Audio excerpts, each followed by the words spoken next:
You ready to film another exciting episode? Real good at doing stuff? I can't wait. Gotta be more exciting. I can't wait. Okay, good. There we go.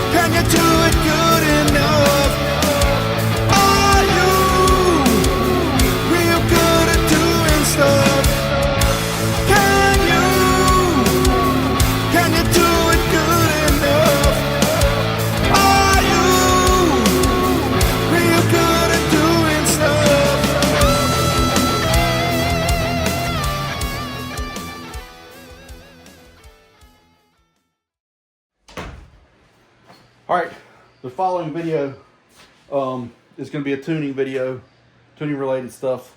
And I realize that a lot of you guys are maybe newer guys that come over from Cleetus's channel.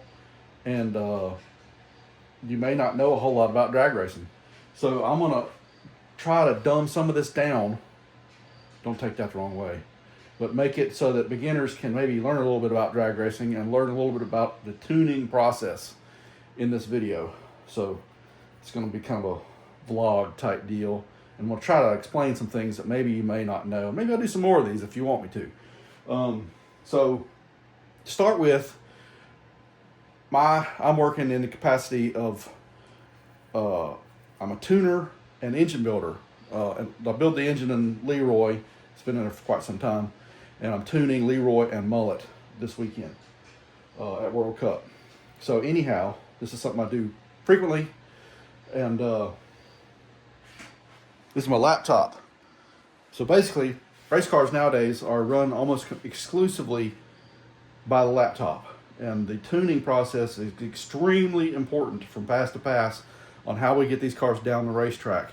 And generally speaking, everything is done in the computer. A lot of these cars have several computers doing different things. Some of the faster cars I deal with have like 4 computers that have to be checked every round and adjusted every round differently to manage power and so forth going down the racetrack. But anyhow, that's the basic premise. Let's take a look at it, and I'll try to stop and punch in here a little bit on this video and explain things that you may not understand. All right, it's like before 6 in the morning on Thursday. This is my tuner vlog. Tuner date 0545, Thursday, November 25th. And I'm headed to, whatever they call that thing, World Cup Finals, imports versus domestics or whatever, in Budds Creek, Maryland. Big end of the year shindig to help Cleetus and the gang with Mullet and LeRoy. Anyhow, there's only one round of qualifying today. Probably going to run the tune that's already in there just to go down there, go A to B. But anyhow, this is how my day is starting. I got a cup of ice, one of these energy drinks. Let's get on the road.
All right, guys, we didn't get to run LeRoy, But we did get one hit in on Mullet.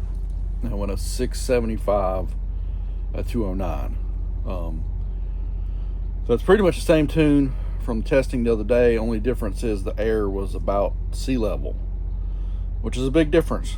So we didn't really change anything, just kind of sent it through the quarter with way better air. And that is the same as adding tune-up because the air is just so much better. But anyhow, in 110 down low. Now remember, we're different than we've been in the past because we're way heavy. Well, obviously it's kind of pretty much a completely new build, but also the car is running at over 3,300 pounds now to be legal. So I'm just looking at the data in the toter here. I'm gonna make some adjustments and get it ready for Q2 tomorrow morning sometime. The biggest thing I'm gonna do for right now, I'm not gonna try to pick the front up very much. I'm gonna clean. Anytime you got a data that looks like, right, kind of sketchy right there in here, that usually means there is power to be had by cleaning that up. So I'm going to work on that a little bit, add some boost, and that's going to be about that. Big power Pete. Right, more boost. How much boost was it? That was 39 pounds. Oh, dang it, Pete. Rookie numbers right there. Come on, it all start with a 5. What are we doing? Exactly.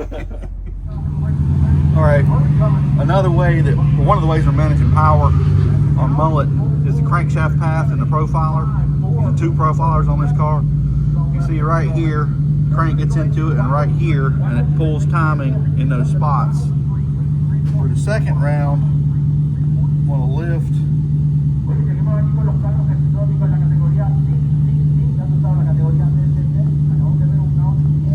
Lift the profiler through those areas a little bit so that we can push up higher and add more power. Also, this is our shock data, rear shock data at peak extension right here. The back half of the track, we've got enough downforce where we pushed it down below ride height, and we're bottoming, I think, probably the shock sensor down here. So we're gonna look at that at ride height and see what we need to move. We may need to adjust or move the sensor a little bit, but it may be the shock bottoming as well. So we're gonna check that out.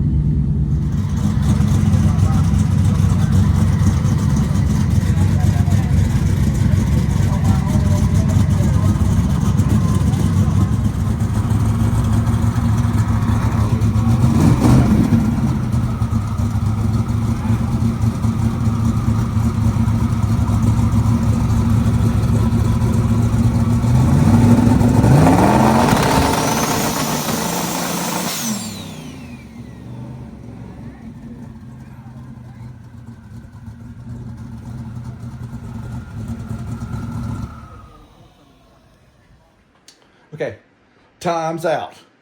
What you just witnessed was a spool test.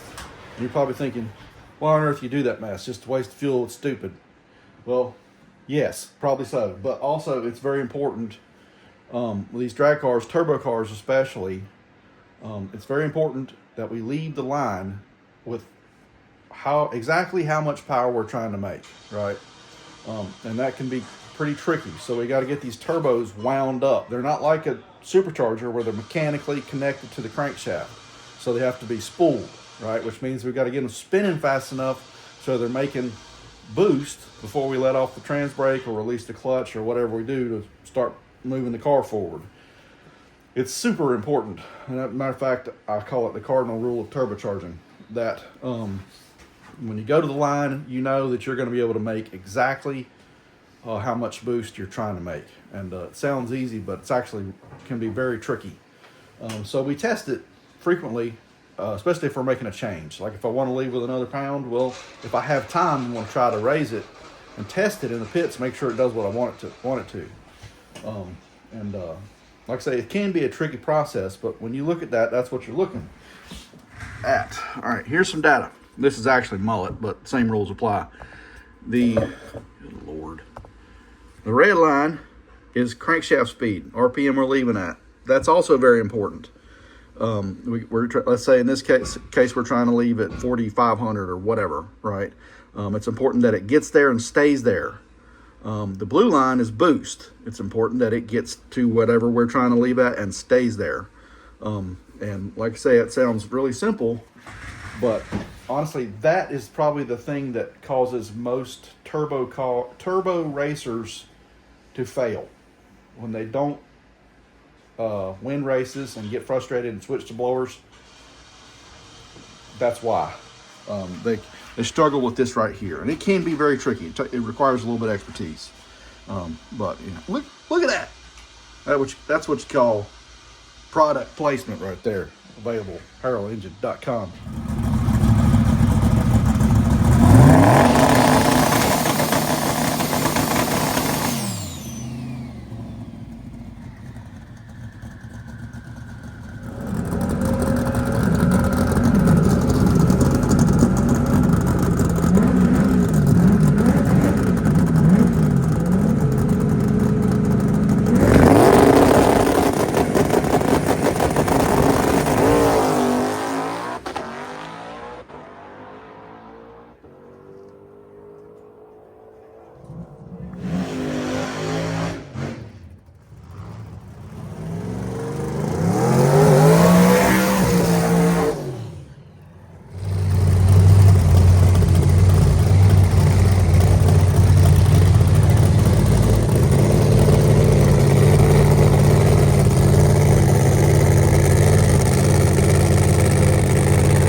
All right, with Mullet, I turned it up, and then I turned it up again right before we made a pass, because we're not going to get that many qualifying passes to sort things out.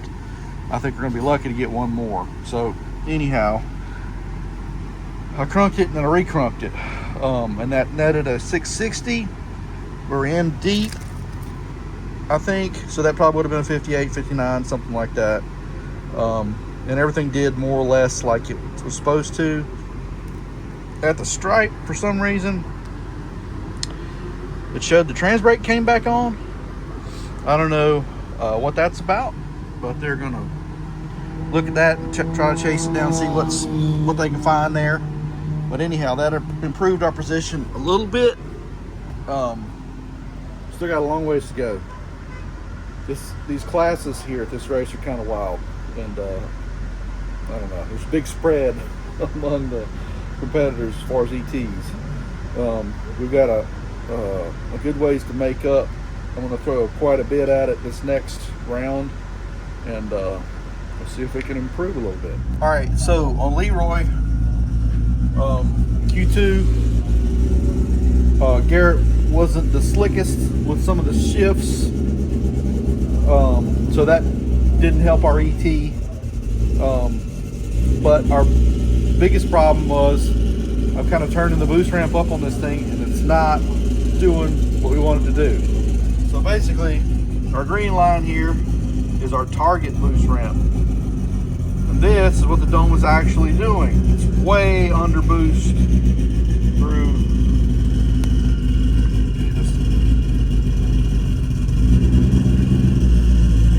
this whole area. It doesn't make target boost until we're damn near done with the race is almost over. Right, so you can see the fill solenoid is wide open, and it's still only slowly increasing in dome pressure, right? The dome pressure is what we use to hold the wastegate shut to generate more boost, right? So basically, we're turning this thing up, and it's not actually happening. So anyhow, Zach and I just spent a little while chasing things down on the car, and what this looks like is that the pressure feeding the wastegate solenoids is too low, right? Now this one doesn't have a externally adjustable regulator style on it. It's a kind of an old school way. Anyhow, Zach took it apart and found that it was only had about 62 pounds of pressure, which will do exactly what it was doing. So anyhow, he fixed that and cranked that up internally so that we think now it's probably got 115, 120 pounds, and we can dry run it here in the pits, and it does much better. So hopefully that is fixed. Honestly, I'm not going to change a whole lot else. We're just going to send it again, because if that operates correctly, that alone will make the car a good bit faster. So we'll kind of start there. Okay, we're in the back seat of the 2Runner.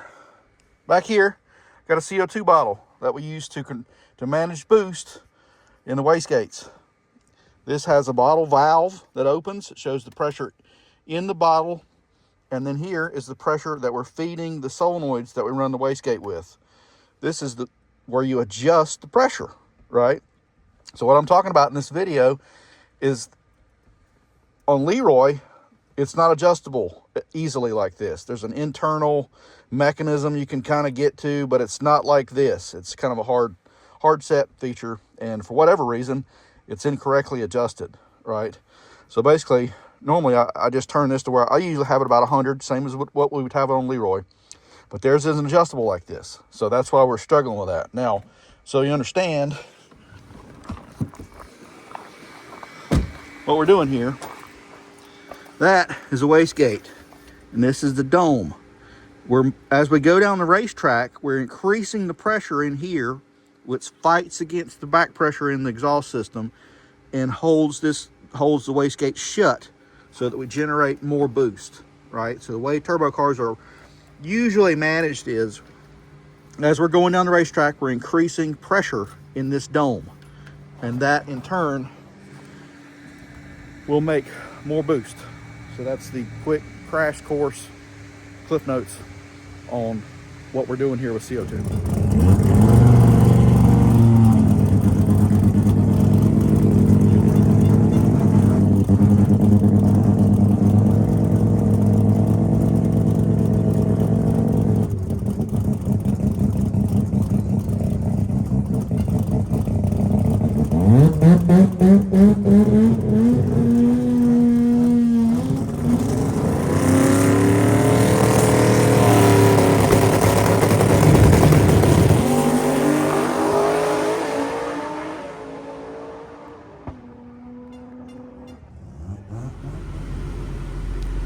Alright, so that pass Mullet did not at all do what we wanted to do.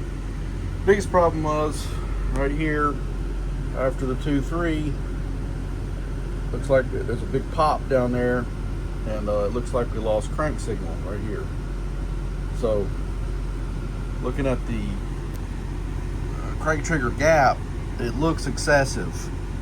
I know that Zach had changed the sensor earlier, and I don't know, something's moved. It looks like it's not even on the right angle, but anyhow, we may have to look at that and see if, I think that's probably the source of dropping a crank signal. But even though we didn't go any faster, did get some decent data in the parts that matter from some changes that we've made. So it's not all is lost. We didn't improve our qualifying position, but every little bit of data helps. So now I can make a more informed decision going into, I would assume, what would be most likely E1. All right, little race day update. As expected, our 5 qualifying sessions turned into 3. So we lost 2, which is not good, but it is what it is. So we're going into eliminations here on Saturday, and we have sun's out, considerably worse air. So conditions are changing. On LeRoy, struck the tires on the 1-2 shift last night. So we're kind of I'm trying to back the boost controller off because of the changes that we made in the regulator, where it has where it should be getting dome pressure as prescribed now. That's effectively going to make the boost ramp steeper. So I'm kind of toning it down a little bit. I couldn't pull the data because the data logger was full, so we didn't get any data last night. So that sucks. But anyhow, I'm trying to tone the boost ramp down to kind of guess where it needs to be. But the biggest thing is the profiler here. Turn this off. You see the profile, I've got it just right down on our 680 run. I just pulled it right down real tight. So if it even thinks about wiggling, it's going to start making heavy corrections. With the profiler, the tighter you have on it, the quicker it's correcting, the more likely you're able to stop a problem, right? So on race day, when the sun's out, that's when you're most likely to be doing that, because your first round, if you're qualified decent, you're probably racing a slower car. And the important thing is that you're consistent and do not knock the tires off. So that's the goal for both Mullet and LeRoy. Anyhow, let's look at what changes we made on Mullet. All right, Mullet. This is the crankshaft path. Basically, I got the profile pulled right down through this 110, a little bit under it right here. We want to just pull a little bit of power out using this method early in the run, and then allow it to grow a little bit. We're kind of going to keep it tight through low gear, and then let it maybe make some more power out the back.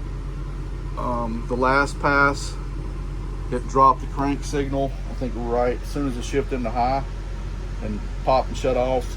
We're thinking maybe we had the gap a little bit too big. Notice that one of the magnets is kind of dinged up and a little bit farther away from the trigger than the others. So we tightened it back up, trying to get in the middle there. Hopefully that'll stop doing that. But once again, the name of the game here is consistency. And the same as with LeRoy, I got the drive shaft tightened up real tight on like our 660 run, at least early in the run. So if it tries to wiggle with the sun out, hopefully we can catch it. All right, so some of you guys are probably wondering what on earth I'm talking about with profilers and profiles. This is ridiculous. So anyhow, this is a profiler. It's made by Davis Technologies. They are quite often my weapon of choice in power management, right? So a lot of what I'm doing is we're managing power so that we can make the car as fast as possible on the racetrack. All right, so in this case, what we're doing with the profiler, this is actually a LeRoy pass. Turn things off so you can see what's going on. All right, this is the drive shaft data from a run, right? This is the drive shaft going down the racetrack. Anytime you see little places like this where that's wheel slip, right? There's a gear shift. There's a bump in the track right after the gear shift. There's a lot of this bumps in the track will quite frequently show up in the drive shaft data because the tire will slip a little bit, right? So what the profile does is we generate a profile. In this case, it's pretty much right on top of the drive shaft. And as soon as the drive shaft slips above it, the profiler is going to make corrections, pull timing, drop cylinders, whatever, to get the engine back under control, to remove power, to get the drive shaft back down. And we don't really like the term traction control because it's not exactly what we're doing. We're kind of being proactive here. But this is how we do it on the drive shaft. Now, on Mullet, we have two profilers. One on the drive shaft, just like this, and one on the crankshaft. All right, so we're doing the same thing, but think of it as pre and post, right? The drive shaft is post power production. This is where we're managing power on the front side. So the reason you add boost or nitrous or whatever to an engine is to increase the power. And what happens if you effectively increase power is RPM comes up, right? And that pushes your torque converter harder, which in turn pushes your tires, and you're gonna accelerate the race car faster, right? So the reason you raise the boost is to raise the crankshaft, period, end of story. A lot of even pretty seasoned drag racers don't really understand this concept that well. But anyhow, here is a, I don't know what path this is. Let's turn one on that doesn't get messed up. Here's a drive shaft path, or a crankshaft path. And a lot of times what I'll do, Mullet's not the best car to be demonstrating this with because we're so early in the tuning process on the new setup that not really using this that effectively. But anyhow, what I'll do is I will generate a profile for the crankshaft and I'll push into it with the tune-up elsewhere with the boost and everything. And the reason I do this is because this is the best way possible to manage your crankshaft speed. It's extremely quick, extremely accurate. And then what happens is if I want to go faster, I just lift my profile and that will allow the crankshaft to come up and therefore apply more power to the tires.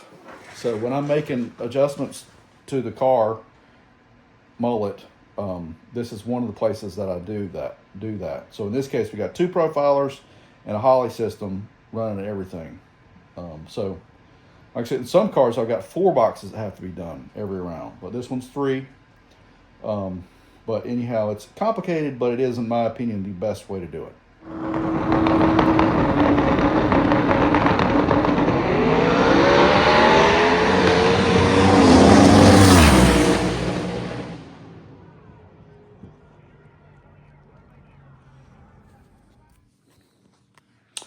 All right, that was daggone Ray Morton in his Maximus full-size pickup truck, 597, 242 mile an hour, to become the world's fastest full-size pickup truck, quarter mile.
All right, so what you just witnessed was a staging duel, not a burn down.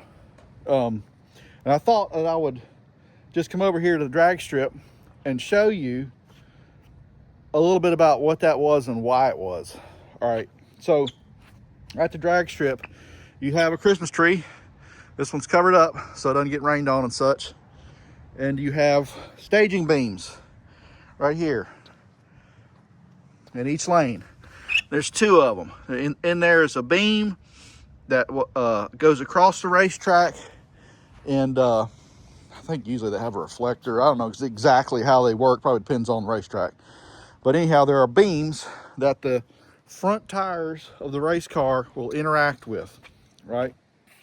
Now, the way this works is usually your crew guy is gonna help guide the racer.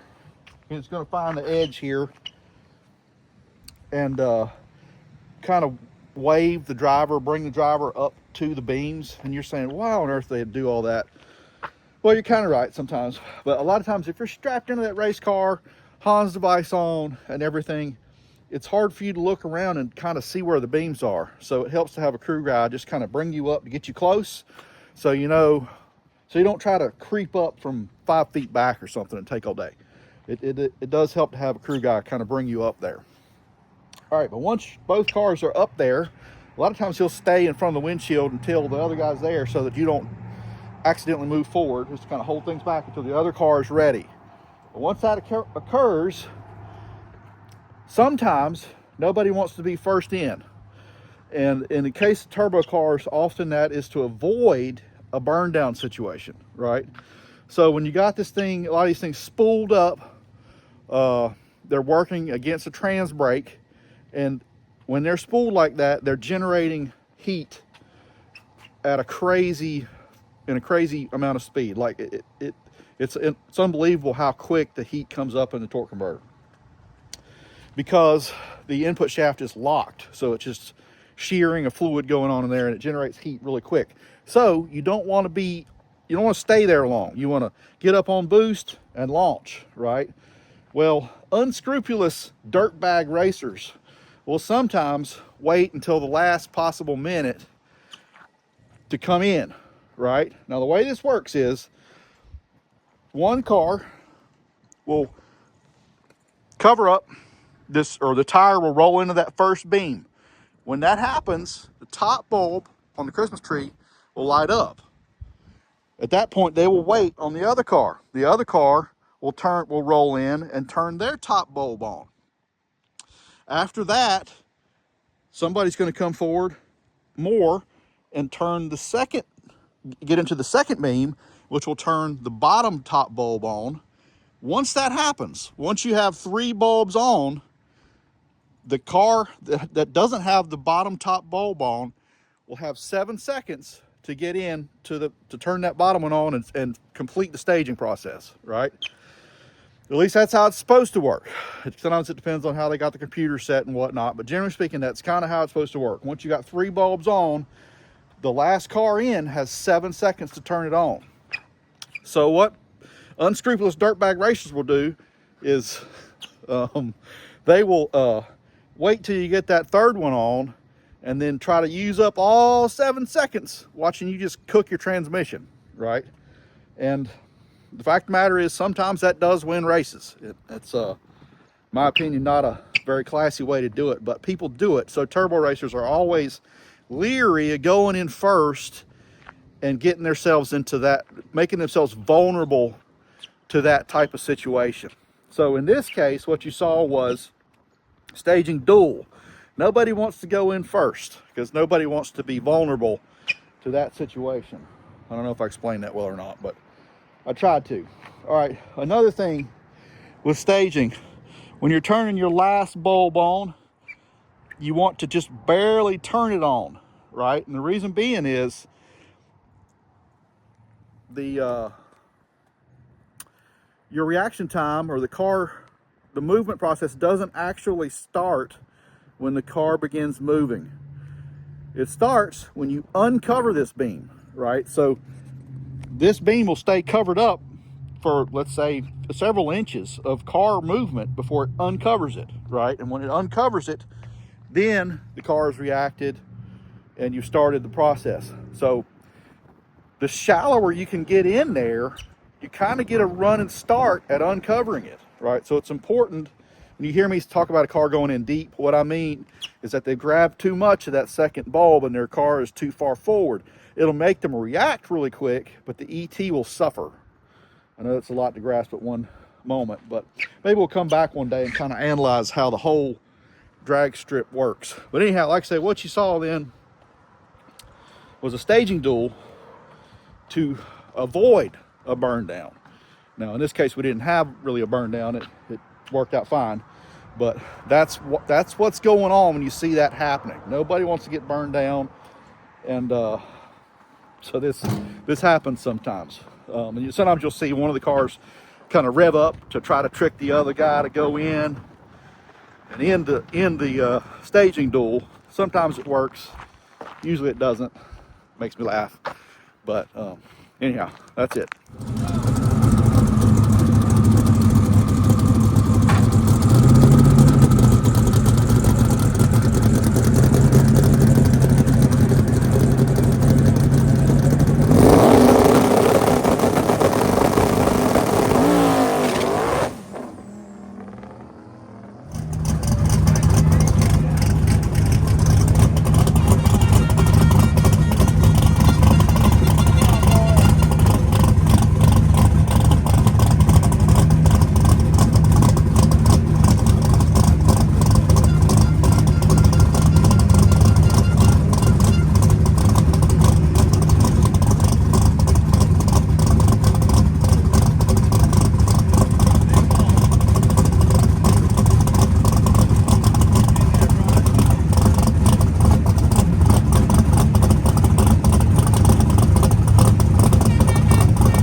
Alright, so last night in the second round with Mullet, we really had to throw a lot of tune-up, make a big change really quick because we lost those other 2 qualifying rounds, and E2 meant we were racing somebody really quick.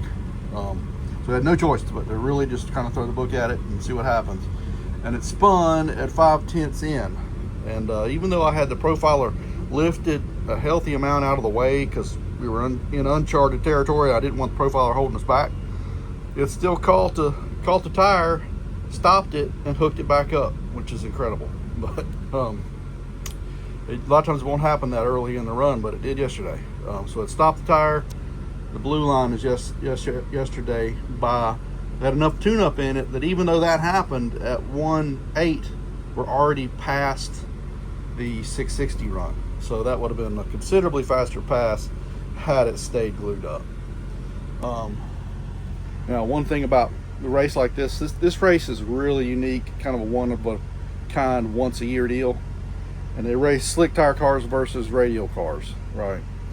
Well, the track is obviously not super glued up like the normal radial racing that we go to. I feel like that tune-up would have gone down no problem with a really glued up racetrack, but that's not what you got at this type of event. So it just kind of is what it is. But anyhow, LeRoy's still in. We got rained out last night afterwards, and with all the oil downs and whatnot. It's amazing there's a racetrack left at all. But anyhow, here's Sunday.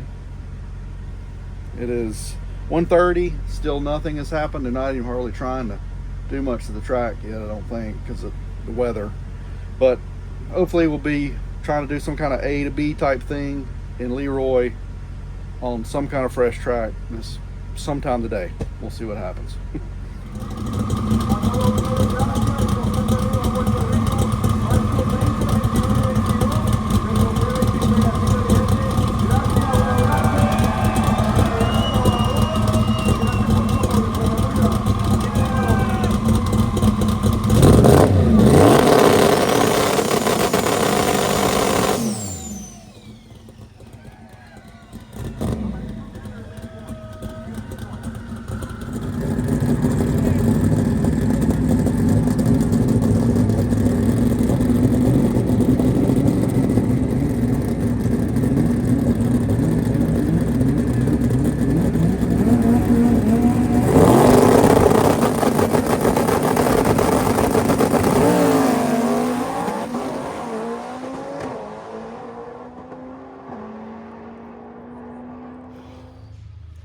right, so that was that. We won that round. Next round, we probably would have left the tune-up the exact same, but there was never a next round because it rained and put us all out of our freaking misery. So, anyhow, that was that. Merch is available at HarrowEngine.com. Look at all this daggone merch. We got shirts, all kinds of stuff on there. We even got new,